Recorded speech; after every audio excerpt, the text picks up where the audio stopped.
in that is- space, is that correct? Or we have less than the I think, original I think plan? the working plan is that during phase one, we would have the full trapezoid for parking. Okay. And then if phase two were to be executed, we would work with the economic development team to pick up any parking in that structure that would be in phase two that would offset the amount of loss that we would have from the trapezoid. Gotcha, thank you. Sure. Mr. Anderson?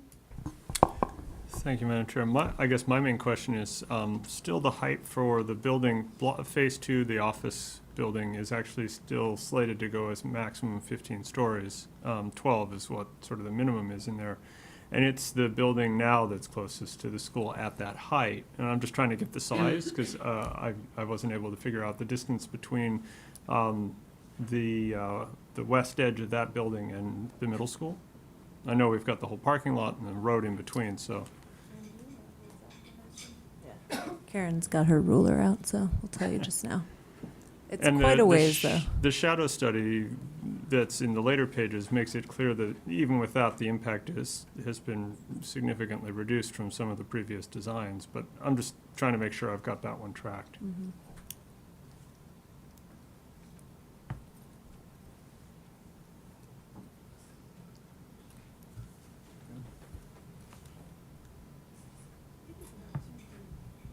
Okay, we're estimating around 200 feet from that distance, so it's pretty significant. Okay, thanks. Other questions from the board? All right. Thank you very much for coming out tonight and for the very comprehensive presentation. And congrats Great. on your groundbreaking on Thank Friday. you. Next, 8.02, approval of 65% construction documents for the new George Mason High School. Thank you, Madam Chair.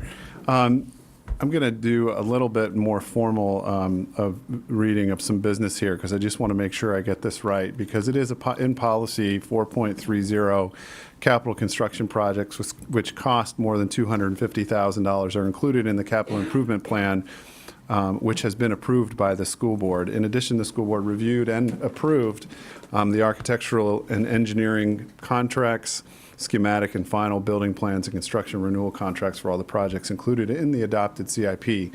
The school board and the city council approved the CIP that included the high school project in 2018, and the school board approved the comprehensive agreement with Gilbane, Stantec, and Quinn Evans to build the high school on July 17th, 2019. The school board also approved the schematic designs that were presented on February 19th, and then following that schematic design, also approved the GMP1 on May of 2019. So tonight, the design team is now really focused on the completion of our construction drawings, and they are targeting the end of June for those construction drawings to be completed. These drawings will allow for the procurement of the remaining trades that will work on the construction of the high school. Construction team is starting the process of shop drawings, the meticulous preparation of material, specific details that allow for fabrication and installation of those materials on site.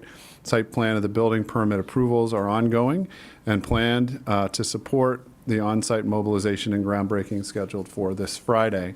So tonight, it's with pleasure that I welcome our team. Tonight we have Jen Max from Gilbane. We have what is your name there? Bill Bradley from Stantec. Sorry, I couldn't help myself. And Daisy Brangman, our wonderful owner's representative tonight, who are going to share with you the construction drawings at 65%. I've asked them tonight to kind of talk through any changes, schedule, and the like, so that you can kind of see if they're the distinguishing pieces between the DD set and now the CD set. So with that, I'm going to turn it over to Jen Max. Thank you, Jen, for being here. Thank you for having us. It's exciting. It's amazing that we're almost at the end of the formal design completion, and we're also doing our groundbreaking this week. So we're all very excited to keep going and get ready for building this wonderful school. Bill is going to walk through the different changes, so highlighting at a high level just some of the changes that we've made since the design development phase, and then we'll walk you through some of the schedule things that'll be coming up this summer. So please let the record reflect that I am not Dirk Jeffrey. Oh, I know Dirk Jeffries. You and know Dirk You're no Dirk Jeffries.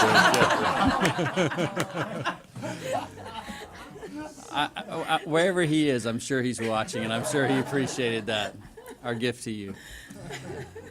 So I think we will be brief because the flurry of activity that you experienced during schematic and design development, insofar as changes, have settled considerably as we've moved into the construction document phase of this. So we're going to review site plan changes and changes to the floor plan. There aren't many, but we wanted to share them with you by way of update and as a matter of record. So let's begin with the site.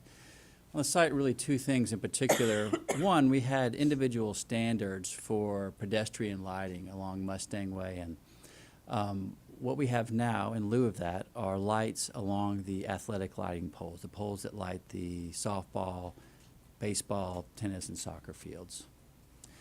We're also required at this point to restripe the parking lot in front of Mary Ellen Henderson, and in so doing, we'll lose 7 parking spaces that will have to be accounted for in the trapezoid. Can you explain why? Well, they were originally striped per Fairfax County regulations, and the City of Falls Church would prefer that we do that per the City of Falls Church regulations. Which are a little wider. A little wider, which is good for door dings. A little deeper. How much wider? You tell us. Yeah. It's gonna be one of those nights. So changes to floor plans, again, nothing particularly substantive, but as a matter of record. We have added now lightning protection to the building, as well as first responder distributed antenna systems that will allow the first responders' cell phones to remain active when they're in the building, help guarantee coverage of that. And then in several places throughout the building, we've hardwired audio speakers, and you see that indicated here in the dining room on the entry level. We also have that in the chorus rooms and band rooms in the music suite, as well as part of the learning stair on the 3rd floor. And you'll also note on the 3rd floor as well as the 4th floor that we've reduced the number of lockers from 200 overall to 100 overall, so it'll be 50 per 3rd and 4th floor, and those lockers will have programmable day locks for students to check out as need be. In the auditorium, we've deleted the catwalk over the stage. We still have a catwalk over the auditorium, so there's still a catwalk in the auditorium, but there's not 2. There's not one over the stage, and that's for a couple of reasons. One, that's not typical of a high school auditorium, for one. And 2, it helps avoid conflicts with building systems and ductwork. The other thing that we've done on this library floor is to update the media video production suite. We did that for 2 reasons. One, to create an office for the FCC TV, as well as to create a larger editing booth.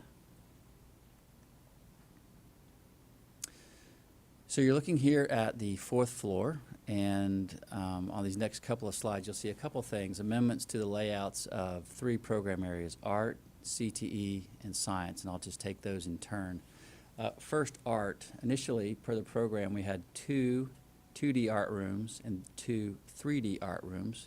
But in looking at your needs now and for the foreseeable future, it's better to have 1 2D and 1 3D and leave the other 2 spaces available for flex as program changes in the future. So you might have digital photography, for instance. We didn't want to outfit those rooms so specifically for 2D art that they wouldn't be available for 3D photography. With the science classrooms, which you know are on the 3rd, 4th, and 5th floors, initially they were, per the program, very systems heavy, which limited their flexibility. So we tried to define them in terms of high intensity, medium intensity, and low intensity. And the difference is really in the infrastructure, the building systems that accompany each. And so we have 4 high intensity labs with hoods.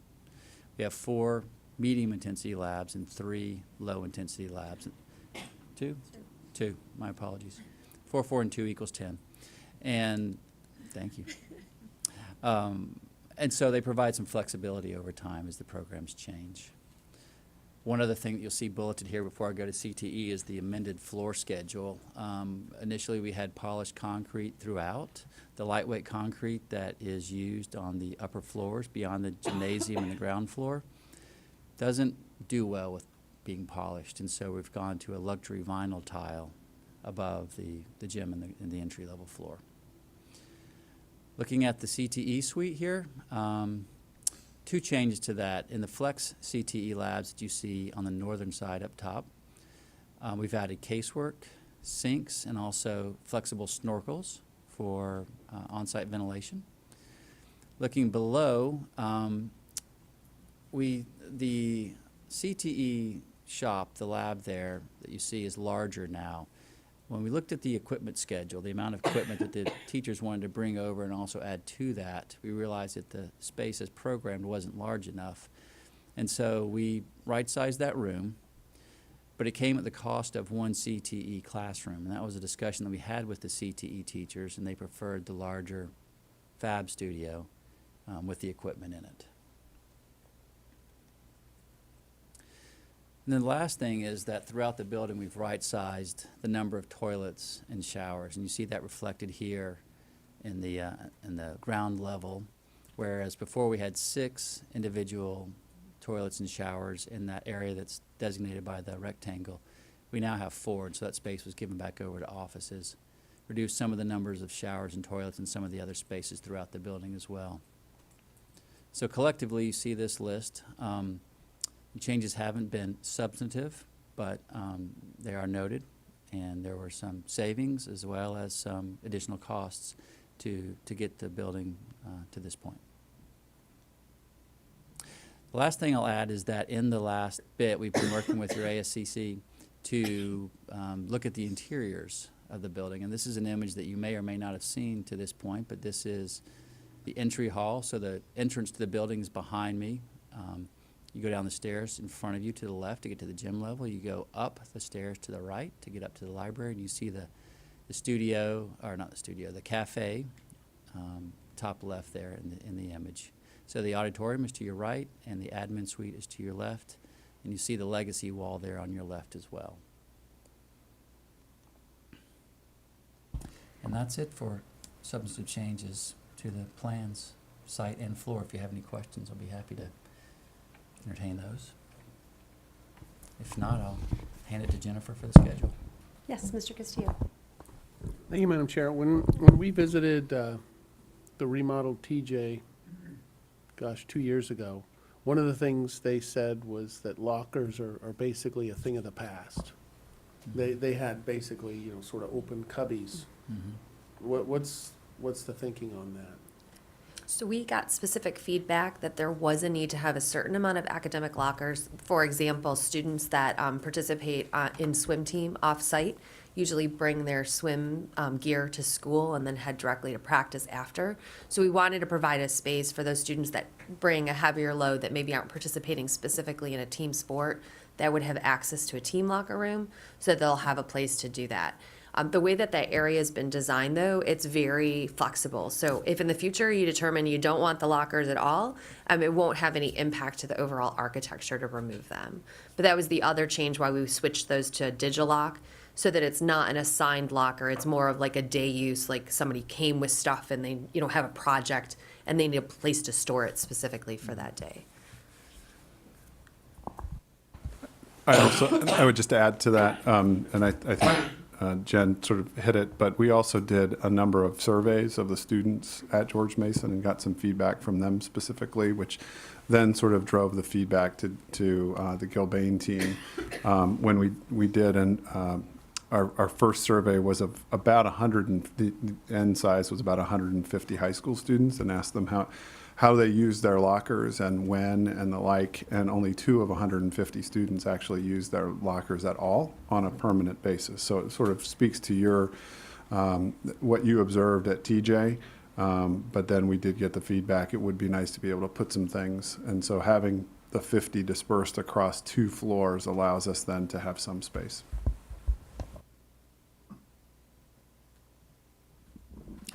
Other questions? Okay, Mr. Anderson? Thank you, Madam Chair. I just have a quick question about the catwalk.